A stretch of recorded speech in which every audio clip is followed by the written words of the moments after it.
This is OwlUp, where learning happens in minutes, not hours. For a deeper journey, explore all our courses at owlup.co. Now, let's dive in.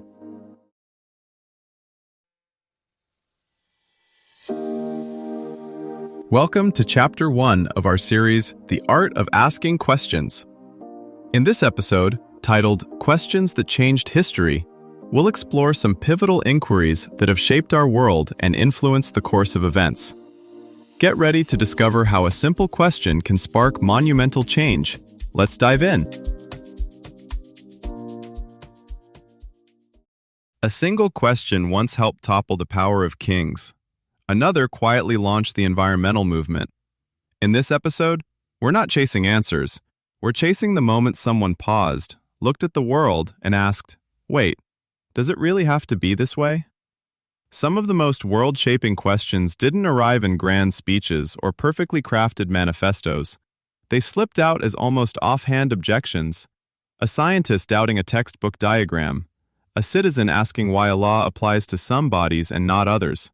Again and again, history pivots when someone notices a hairline crack in "everyone knows" and presses on it. Think of a chef who's been handed a famous recipe and finally asks, but why do we burn this ingredient on purpose? That tiny doubt can rewrite the whole menu.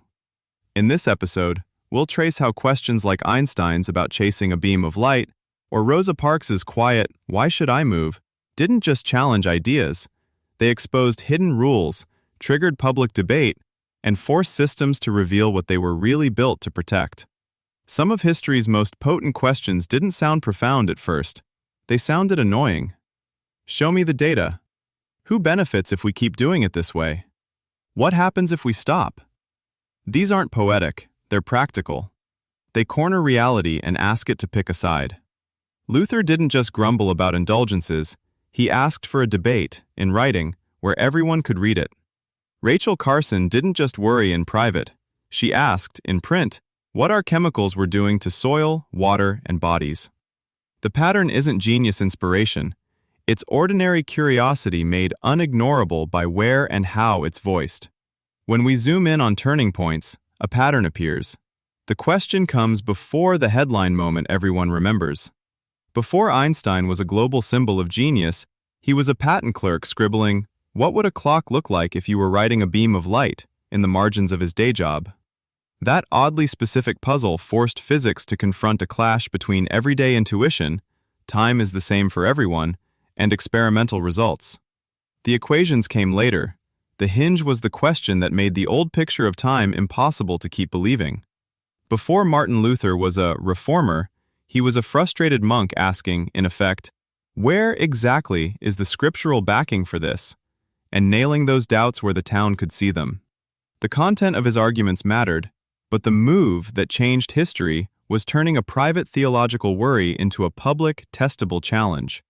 Show me the source, show me the logic. And before governments in the US rewrote environmental policy, Rachel Carson asked something uncomfortably concrete. If these chemicals are as safe as advertised, why are birds' eggs thinning and rivers losing life? She didn't attack industry in the abstract. She poked a hole in one reassuring claim and invited readers to notice the gap between promise and reality. Notice three shared moves in these stories. First, they target a specific pillar, not the whole building. This doctrine, this assumption about time, this pesticide. Vague complaint rarely moves history, precision does. Second, they are answerable. Not answerable immediately, but in principle. You can run experiments on light, trace scriptural citations, measure toxin levels in water. The question dares the world, prove me wrong, or change. Third, they are asked where silence would be more convenient. A lab, a university, a church, a courtroom, a bus, places designed to keep certain routines running. A catalytic question jams the gears just long enough that others can say, wait, I've noticed that too. This is where ordinary people come in. Rosa Parks did not design a legal theory on that bus. She highlighted a contradiction. Equal under the law versus move to the back. James Madison, drafting the Federalist Papers, didn't just praise the proposed Constitution. He essentially asked, Under what conditions does concentrated power become tyranny? And walked readers through competing answers. Across these moments, the people who reshape history are less like magicians pulling answers from thin air and more like careful auditors, running a highlighter over one line in the ledger and writing in the margin, "Does this actually add up?" Think about Thomas Kuhn in 1962, quietly asking his colleagues, what if normal science isn't steadily marching toward truth, but cycling through blind spots? That wasn't just philosophy, it gave scientists a label, paradigm shift, for those unsettling periods when the old map no longer fits the territory. Or consider early suffragists asking courts, on what legal basis do you tax us but deny us a vote? They weren't pleading for kindness, they were forcing a contradiction into the record, where it had to be answered or exposed as hypocrisy. You see this in business too. When Toyota engineers kept asking, why, 5 times about each defect, they weren't being difficult. They were tunneling past convenient answers to the root cause. That simple protocol quietly transformed manufacturing worldwide. Catalytic questions work a bit like seed funding in finance, small, focused investments of doubt that, placed in the right market, the lab, the courtroom, the shop floor, can compound into full-scale revaluation of what's profitable, fair, or even thinkable. Tomorrow's fault lines may run through climate tech, gene editing, and AI, where asking the wrong question too late is like checking a parachute after you jump. The frontier skill isn't having hot takes, it's drafting better questions. Who is exposed if this fails? Which voices aren't in this room? What evidence would change our mind? Your challenge this week: each time you read a big claim, write one concrete question that, if answered, would truly test it. History's next hinge question might not come from a genius or a headline. It might come from you noticing one tiny mismatch and refusing to look away. Treat each "that's just how it is" like a beta version of reality, still full of bugs.